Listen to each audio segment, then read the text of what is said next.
Dornis, ¿cómo estás? Hola, Bienvenido. ¿cómo andas, Antonio? ¿Bien? Bien, bien. ¿Me das tu punto de vista de la derrota del domingo? Bueno, un poco lo explicó el presidente en el discurso el día de la derrota, el día domingo. Y creo que hubo, por supuesto que un error político, está claro, me parece que no se les llegó a todos los bonaerenses a explicar como corresponde y de una manera simple el por qué estamos haciendo lo que estamos haciendo.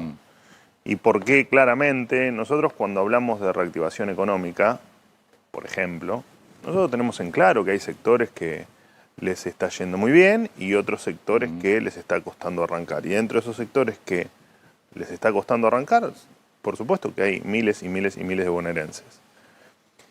Y creo que más allá de que todos estamos haciendo una autocrítica, no solo por instrucción del presidente, sino porque efectivamente hubo errores, digamos, hay cosas para corregir, pero creo que uno de los mayores errores que cometimos fue ese, el no explicar el por qué.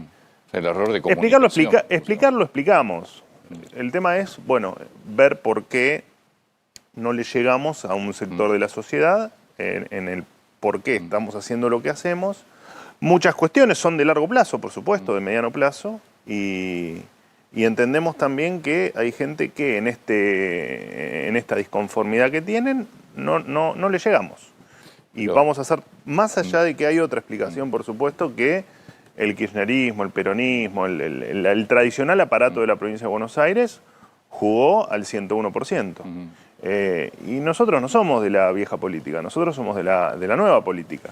Entonces el aparato, los intendentes y todos los recursos puestos a disposición de una elección, con un sistema electoral viejo además, ¿no? Con un sistema electoral que no quiso adaptarse al siglo XXI, como lo hicimos en Nación con la boleta única papel. Bueno, ese fue el conjunto de causas que hizo que la elección se pierda el domingo. Cuando vos hablas de error político, pues yo digo, la persona que tiene una pyme y que no vende y tiene que... No puede producir porque no tiene dónde vender la mercadería, no tiene compradores. El tipo que tiene un negocio. ¿Qué es error político eso? O sea, es lo que te estoy diciendo, es no haberle... O sea, le tenés que explicar que no va a vender o que No, le tenemos que explicar por qué hacemos lo que hacemos, le tenemos que explicar por qué el tener un 211% de inflación anual está mal y por qué no tener inflación está bien. Tenemos que explicarle que el esquema populista estaba mal y por qué abrirse al mundo y fomentar el sector privado, fomentar las inversiones, por qué está bien. Creo que nos faltó explicar que estamos en un punto de inflexión, como lo estuvimos en el 2023. Ojo, en el 2023 estuvimos en un punto de inflexión. Era terminar de cubanizar o ir hacia un país normal. Y hoy estamos en otro punto de inflexión, que es seguir hacia adelante con todo el sacrificio que un montón de gente viene haciendo y terminar en donde nosotros entendemos que vamos a terminar, en un país próspero, sin inflación, con crecimiento, con mejores salarios y todo lo demás, o volver hacia atrás. Digamos, hoy estás en un nuevo punto de inflexión. Y a los bonaerenses, aparte de los bonaerenses, hubo mucha gente que no fue a votar, se dieron un montón de condiciones. Bueno, le tenemos que explicar por qué estamos en ese punto de inflexión y por qué el sacrificio vale la pena. Porque lo que creo que en definitiva lo que nos faltó fuerza en la explicación es hacia dónde estamos yendo, ¿no? Está bien, yo soy un comerciante o... Perdón, terminó las elecciones, pasaron las elecciones. El lunes Kicillof le puso un impuesto a todos los que utilizan Mercado Pago, que es utilizado por todos los comerciantes, incluso por los informales. Digo, bueno, a todos... les robó un poquitito de plata. Es la provincia número 20, no es que fue el único. Había 19 antes. ¿Sí? Sin dudas, sin dudas. Pero lo hizo un día después de la elección y le sigue robando a una provincia que los impuestos ya los tiene por las nubes. Entonces, esto es un punto de inflexión. Nos cometimos errores, pero sin duda que cometimos errores. De hecho, siempre los reconocimos. Y acá, tal cual dijo el presidente, el rumbo no se va a modificar porque tenemos bien en claro hacia dónde vamos. Sí vamos a encarar, y lo va a encarar el presidente en primera persona, el explicarle a la gente por qué hacemos lo que hacemos y por qué estamos en un punto de inflexión sumamente relevante para el futuro de la Argentina. Yo soy un tipo que tengo un negocio en la provincia, que vengo muy caído de actividad, de ventas. Entiendo que la inflación baja, obviamente es lo lógico que la inflación del 250% no es normal, pero la pregunta es sí, vos me bajaste la inflación, es cierto, pero yo no vendo. No, O sea, pero pará. Bajamos la inflación.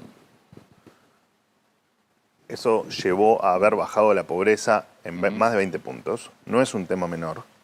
No es un tema menor haber bajado 20 puntos la pobreza en una Argentina destruida.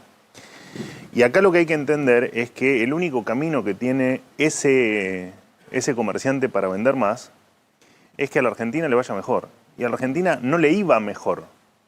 A la Argentina le va mejor haciendo todo para que haya inversión, para que ese comerciante pueda tener crédito, pueda invertir, pueda ampliarse, pueda comprar una máquina, pueda comprar más mercadería y que del otro lado haya gente que, gracias a la inversión y a que cobra un mejor salario, pueda consumir más en ese comercio. bueno, hoy todavía no lo puedo hacer. Pero te repito, ahí te lo dije al principio, en la economía hay sectores que en este nuevo esquema económico, Sí. por supuesto que hay gente que se tiene que adaptar. Y eso es por eso que estamos en este punto de inflexión. Ahora, soluciones mágicas no hay, lo dijimos siempre. El que íbamos a pasar momentos difíciles, lo dijimos siempre. Que está creciendo la economía, también lo contamos. Y también contamos que dentro de ese crecimiento de la economía había sectores que crecían mucho, como te dije al principio, sectores que se habían reactivado y sectores que todavía estaban al final de la carrera. Sí, Ahora, lo que tenemos que seguir explicando y de la manera más clara posible, especialmente al bonaerense, es que no hay soluciones mágicas. ¿Cuál es la solución? Un decreto que te rompa el presupuesto y que vos hoy vendas dos productos más por mes, pero que mañana la inflación te vuelva a generar pobreza y te vuelva a generar un nivel de atraso que vas a tardar años en recuperarlo. Nosotros no estamos dispuestos a eso. No estamos dispuestos a hacer populismo electoral. No estamos dispuestos a mentirle a la gente como no lo hicimos nunca. ¿Cometimos errores? Sin duda cometimos errores, pero por supuesto que cometimos errores. Ahora, no vamos a modificar el rumbo, primero porque es para lo que la gente nos votó, y después porque entendemos que cuál es el otro camino. Venezuela, Cuba, no vamos a ceder ante eso. No vamos a ceder ante eso. Como no íbamos a ceder a seguir con el mismo esquema, con un más de 50% de pobres y seguir ampliando la cantidad de pobres que había en la Argentina, no estábamos dispuestos. Vos me decís, hay un comerciante de determinado rubro que está mal, seguro te lo tomo, ni hablar. Ahora, la solución no es un decreto. sí. ¿Y creen que la gente los va a acompañar? Porque yo entiendo que ustedes no estén dispuestos. Lo que pasa es que si los resultados electorales son diferentes... La gente nos va a acompañar, después hay por supuesto un análisis más fino de lo que de cómo votó la gente. Hubo un ausentismo importante. Sí. Hubo el aparato movilizado, como nunca se lo ha visto, como Bueno, nunca fue se una lo ha elección visto. que se nacionalizó. Una elección que se nacionalizó porque ellos iban a por todo, digamos, o sabían que si no iban a por todo, no les quedaba nada. Ustedes también la nacionalizaron, de alguna manera. No, nosotros no la nacionalizamos, ¿por qué? No. Porque de entrada, cuando se desdobla la elección, ustedes empiezan a nacionalizar. Bueno, y fue la primera elección Sí, sí, en la historia la que historia de la se provincia. desdobla. O sea, claramente tenían las de perder y de ellos sacaron menos votos que en otras elecciones. Digamos, nosotros tenemos el problema. Ellos hicieron lo que hicieron siempre. Prometer cosas incumplibles, prometer cosas que suenan lindo, pero que en el mediano o largo plazo destruyen el país, y encararon una campaña como la encararon siempre, con todo el aparato detrás. Bueno, nosotros no lo íbamos a hacer. Nosotros explicamos lo que hacemos, explicamos hacia dónde vamos y explicamos por qué el volver para atrás es chocarte a 500 kilómetros por hora contra una pared de frente. Esas son las dos alternativas y lo vamos a explicar hasta el cansancio. Y de hecho en octubre vamos a ganar. Lo que pasa es que en octubre no solo queremos ganar, queremos arrasar. Y la diferencia entre ganar y arrasar va a ser ¿Por explicarle qué? a la gente por qué hacemos lo que ¿Por hacemos. qué el que no te votó, te votaría en octubre? Porque de acá a octubre mucho no vas a poder cambiar. Porque estamos de acuerdo. por varias razones. Primero porque fue una elección provincial, Sí. o sea, local, si se quiere. Por lo tanto, la motivación de ir a votar va a ser otra. Y porque además, los que no tienen en claro hacia dónde vamos o por qué estamos pasando el tiempo que pasamos o lo que venimos haciendo en estos 21 meses de gobierno, se lo vamos a explicar y lo va a hacer, te repito, también el presidente de cara a la gente. Acaban de vetar, financiamiento universitario, acaban de vetar emergencia pediátrica y están vetando seguramente hoy ATN, porque vence mañana. ¿Y cómo le explicas a la gente que después de una elección con este resultado vas a vetar el Garrahan, vas a vetar financiamiento universitario, vas a vetar ATN? Bueno, porque cada una tiene una explicación. Tuviste un costo altísimo con discapacidad. Pero nosotros no cambiamos nosotros no cambiamos el norte por una elección. No lo vamos a hacer nunca. Podemos reconocer cada uno de los errores que cometimos y corregir. Pero el rumbo es, ya lo dijo el domingo el presidente, el rumbo no se modifica. Ahora, cualquiera de los vetos nosotros los podemos explicar, sea por temas presupuestarios, sea porque son delirios populistas, o sea porque la ley va en contra incluso de lo que pretende el título de la ley hacer o mejorar. Entonces, nosotros no vamos a entrar en el juego populista. No vamos a dejar que el Congreso haga desastres en pos de tener un voto más en la elección o de... Te rechazan los vetos, no tenés mucha alternativa, queda convertido en ley. Si te rechazan los vetos, queda convertido en ley, sí, por supuesto. Caso de discapacidad. Bueno, está bien, pero el caso de discapacidad incrementa el gasto del Estado en 5.000 millones de dólares. Bueno, vamos a ver de dónde lo sacamos. O sea, no que lo estamos estudiando, no van a judicializar lo estamos analizando.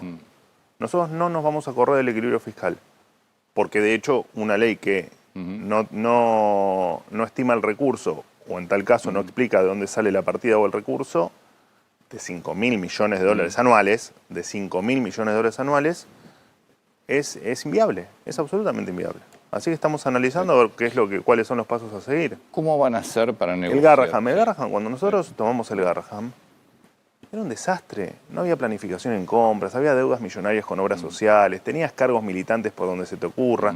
Hoy es la primera vez en 38 años, no solo que el Garrahan no tiene más déficit o tiene las cuentas equilibradas, sino que además hay nuevas becas que la ley esta las quiere voltear y que eligieron el 85% de los que reciben las becas, eligieron la beca que hoy esa ley quiere voltear. Y además porque se recortaron un montón de cargos. Fueron 250 médicos, ¿no? Se fueron, sí, no fueron todos médicos, fueron muchos de los cargos que estaban politizados. Se fueron médicos, que creo que esa es una de las tantas fake news que dieron vuelta. No, médicos pasamos el listado, sí, pero no fueron los 250. Y además se le otorgó bonos a los residentes. Los ATN conceptualmente son o están pensados por si hay alguna crisis en alguna de las provincias. Correcto. Y esto lo que haría es desproteger... Adelantos del Tesoro. Son adelantos del Tesoro Nacional con fines específicos. Que históricamente se usaron como cajas de la política. Siempre. Se usaron, el famoso látigo y billetera era parte del látigo y billetera.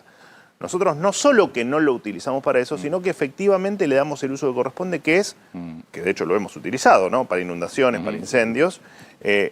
Esto quedaría desprotegidas las provincias ante una eventual emergencia. ¿Cómo vas a negociar con los gobernadores que básicamente lo que quieren es dinero, que es obvio y es lógico, y si no tenés plata? Bueno, no sé si lo que quieren es dinero. Sí, es lo que es... Tienen obras, básicamente. Bueno, está bien. Esa es una misión que tendrá el flamante ministro del Interior, Lisandro Catalán, y Toto Caputo. Toto Caputo, porque además el ministro Caputo pasan dos cuestiones. Es, por supuesto, de público conocimiento la buena relación que tiene el ministro Caputo con la mayoría de los gobernadores, y además porque el ministro Caputo tiene la reforma laboral y la reforma tributaria que tiene que discutir con los gobernadores, porque no hay otra manera de hacerlo, de impulsarlo y de que sea exitoso si no es con el acuerdo con los gobernadores. Así que hay un largo camino por seguir con los gobernadores. Pero y además no te olvides... Igual ATN se veta. ATN se veta, sí. ¿Es viable el programa económico? Pero se entiende por qué se veta, no es un capricho que se nos ocurre a nosotros. Vuelvo a tu pregunta. Vos me decís, bueno, pero a pesar del resultado en las elecciones, van a vetar esto, pero guarda, porque cada paso que damos tiene una explicación y es en pos de lo que queremos para la Argentina, de lo que queremos ver en la Argentina, que es un país normal. que es un país con las cuentas equilibradas, que es un país sin inflación, que es un país con crecimiento, con laburo, con que la gente gane más. Todas características que durante un montón de tiempo no se vieron en la Argentina. Decime cuál era la expectativa tuya el 1 de diciembre del 2023. De expectativa En general, inflación, de la Argentina. No, estaba estallando. Te digo más, ¿qué pasó en los mercados? Decí que el programa es sólido por donde lo mires y los fundamentos son, nunca vi fundamentos económicos mejor que los de este programa económico, pero fíjate qué pasó ante el primer suspiro kirchnerista. Se derrumbaron las acciones y se derrumbaron los bonos. Nadie espera del kirchnerismo algo bueno. Nadie. Entonces, si hay gente que votó al kirchnerismo, es porque nosotros no terminamos de explicar qué es lo que estamos haciendo. ¿Es viable este programa económico sin las reformas de fondo? Vos no tenés un Congreso hoy que te pueda votar una reforma ni laboral ni tributaria. ¿Es viable tu programa? Bueno, no lo sé. El programa del Eso gobierno no lo sé. sin esas dos no lo sé. reformas? Yo creo que hay muchos sectores que entienden que la cuestión laboral y la cuestión impositiva no va más. O no va más que en el esquema que lo conocemos. Incluso creo que parte del sindicalismo lo entiende así, parte del empresariado lo entiende así y entiendo también que parte del Congreso lo entiende así. Y creemos firmemente en que nadie va a hacer nada para dañar más a la Argentina de lo que ya la han dañado. Porque todos estos cuestionamientos que vos me nombrás, Sí. guarda que vienen de los sectores que destruyeron lo argentino también, ¿eh? Ojo, los que te hablan de un montón de cuestiones sobre la crueldad y el trabajo y todas unas banderas que suenan muy lindas en boca de ellos, guarda porque son los que hicieron todo para destruirlo. Entonces, yo no sé si no hay espacio para debatir una Bueno, reforma hasta ahora no laboral. lo hubo. ¿Eh? Ok, te lo tomo. En diciembre cambia la conformación de la Cámara. Se va a venir otro debate en la Argentina, por supuesto. Y siempre el programa económico estuvo pensado con un Congreso en contra. Siempre.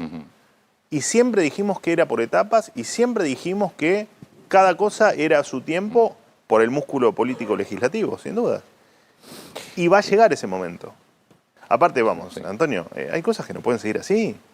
Tanto en lo laboral, en lo Pero a ver, tributario. yo coincido plenamente. No se puede seguir con este esquema tributario, con esta ley laboral, porque en definitiva tiene 50 Escúchame, el años. almacenero de la Yo lo esquina, tengo claro pará, eso. el almacenero de la Mi esquina pregunta que es- cobra sí. gracias a que tiene Mercado Pago, hace 3 días que le invocaron un impuesto absolutamente innecesario,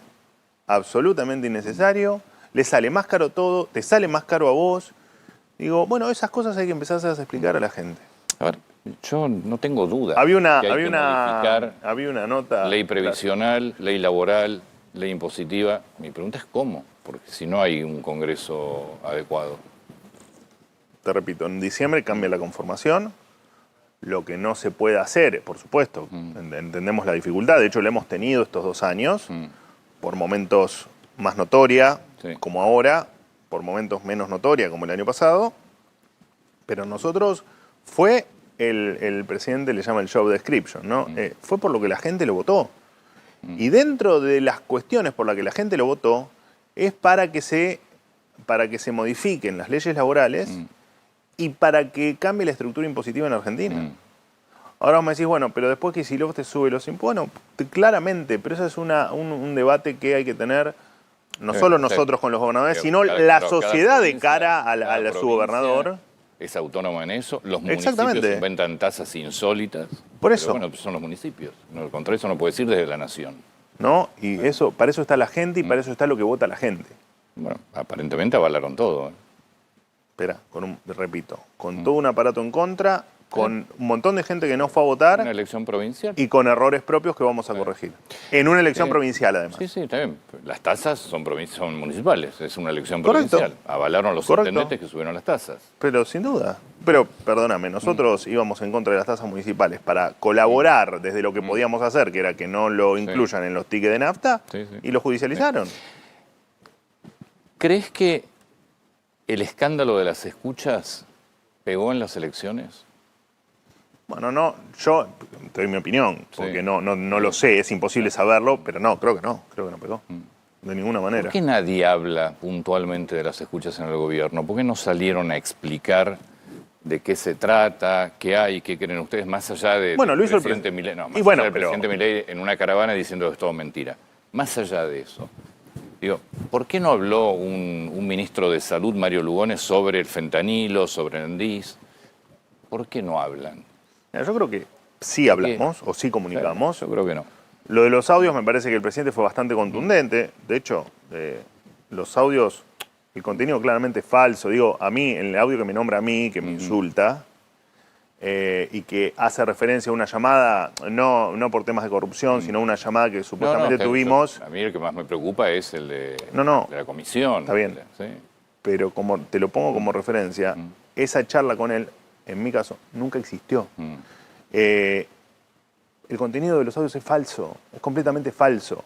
Después la justicia determinará Sí. qué había detrás de eso. Pero los audios son completamente falsos. Audios que, dicho sea de paso, se filtraron. De forma irregular. Sí, sí. No. Pero el día anterior a que se estaba discutiendo o se iba a discutir la ley de discapacidad. Entonces, que fue una operación política sin dudas, que el contenido de los audios es falso, no tenemos duda, y que la justicia tiene que investigar hasta el último eslabón. Lo que pasa es que, bueno, nosotros somos un gobierno que, evidentemente, de los primeros que no se mete con la justicia y que deja que la justicia actúe. Bueno, que la justicia actúe y determine qué fue lo que pasó, por qué esos audios tienen ese contenido falso, y la veracidad o no de los audios. ¿No sentís que hay gente, no sé si mucha o poca, que también cuestiona cierta soberbia en decir las cosas y en tratar los temas por parte de ustedes? Vamos ya a las formas, ¿no? Más allá del fondo. No, yo creo que no. Lo que pasa es que nosotros estamos muy convencidos de lo que hacemos. Y muy convencidos hacia dónde vamos. Sí. Y muy convencidos de los resultados que estamos teniendo, más allá de lo que hablamos al principio del programa con vos. Y tal vez en esa pasión de explicar las cosas podemos sonar con cierto grado de soberbia, pero si algo que no somos soberbios. De ninguna manera somos soberbios. De hecho, creo que es la primera vez que un presidente de la nación, ante una derrota de una elección provincial, pone la cara en primera persona y dice, perdimos. Si algo que no somos soberbios.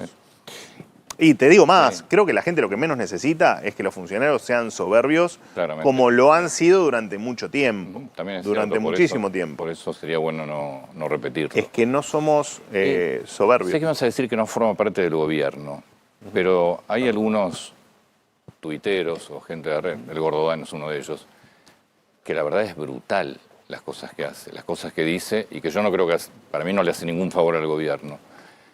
Caso Luis Juez. Pero ¿Por qué no dicen nada sobre eso?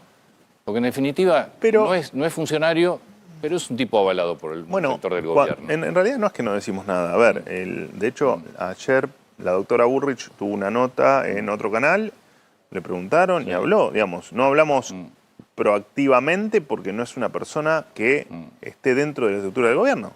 Digamos, es un tuitero, un influencer, un médico que participa en las redes. Ponele el título que quieras, que tiene mucha puede, relación con el gobierno.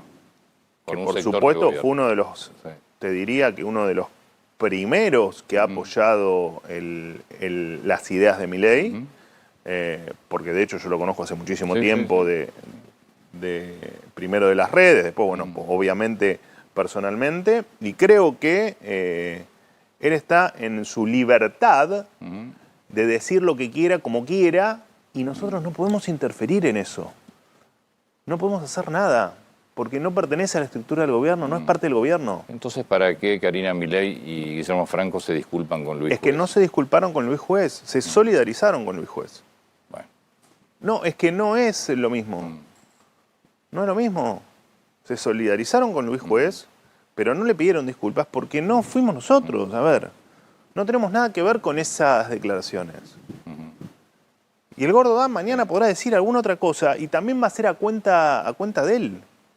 sí. De él o de Pará, cualquier pará, otro, pará. porque vos Sí, tomás, yo te lo tomo, pará. pero vos tomás al Gordo Dan Yo te porque lo- es el más relevante. Porque es el que tiene mucha más relación con figuras del gobierno, donde el presidente va a su programa, es decir, tiene mucha relación. Estamos de acuerdo, pero no deja de ser una parte él y otros tuiteros, Sí. no dejan de ser una parte que no pertenecen al gobierno. Y esto está bueno explicarlo y contarlo. No tiene nada que ver con el gobierno.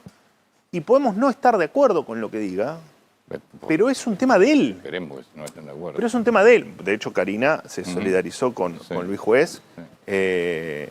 Y mismo Luis Juez le agradeció el haberse solidarizado, como otros funcionarios del gobierno que se han solidarizado con él.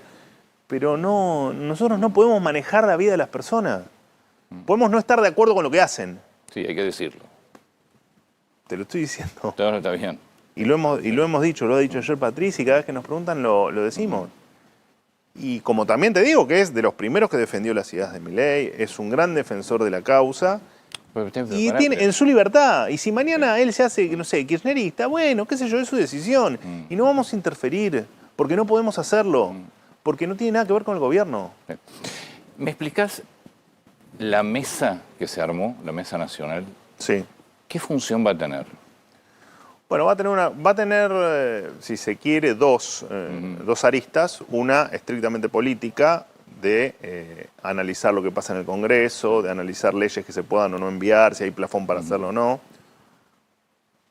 Y después va a tener un ala de gestión donde vamos a ver ciertos temas también que tengan viabilidad y poderlos bajar a gabinete al día siguiente. El esquema va a ser Mesa Política Nacional, martes, 9:30 de la mañana. El miércoles, o sea, al día siguiente, 9:30 de la mañana, reunión de gabinete o reunión de gabinete completa, donde las definiciones que se den en esa mesa se bajarán a gabinete y se discutirán con el gabinete. Vamos a, si se quiere, a... la palabra no es reordenar, pero volver a alinear algunas cuestiones de la gestión. ¿Por qué el presidente Milei va a presentar el presupuesto en cadena? ¿Qué va a explicar? Bueno, un poco para nosotros el presupuesto, sabes que es una batalla que no hemos logrado ganar todavía, pero que en algún momento tendrán que entender que no se puede gastar más de lo que ingresa, digamos, más allá de que a vos y a mí nos parezca obvio, porque de hecho lo aplicamos en nuestras vidas personales. Me parece obvio, me parece a la gente...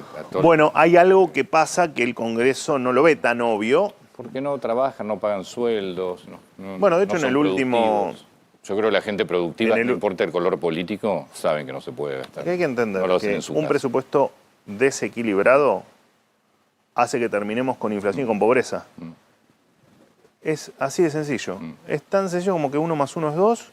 Un presupuesto desequilibrado te lleva a pobreza y te lleva a inflación. Y te lleva a que nos aislemos del mundo, te lleva a que no se invierta, te lleva a que tu salario sea cada vez más miserable. ¿Lo quiere entender el Congreso? Bárbaro. ¿No lo quiere entender? Bueno, qué sé yo. No tenemos más que seguirlo explicando. El presidente va a grabar la cadena nacional el lunes en Casa Rosada, a eso de las... no está totalmente definido, pero cerca de las 17 horas. Se va a emitir a las 21 horas y va a explicar el porqué del presupuesto, el porqué de lo que estamos haciendo y el porqué de la importancia del equilibrio en las cuentas públicas. Ojalá que después de tanto tiempo de venir explicando y además de mostrar resultados o los resultados que te da el equilibrio fiscal, que por favor los diputados y senadores entiendan que un país normal se hace no gastando más de lo que se tiene, porque el gastar más de lo que se tiene es evidente que nos trajo a décadas y décadas y décadas de fracasos. Lo único que tenemos para contar hacia atrás en términos económicos son fracasos. Y no estamos dispuestos a hacerlo. No lo vamos a hacer porque no hay razón para hacerlo. Porque la experiencia lo que te marca es que sistemáticamente tuviste presupuestos desequilibrados y sistemáticamente volaste por el aire. Y no lo vamos a permitir. Manuel, muchas gracias. No, gracias por el a vos. tiempo, por favor.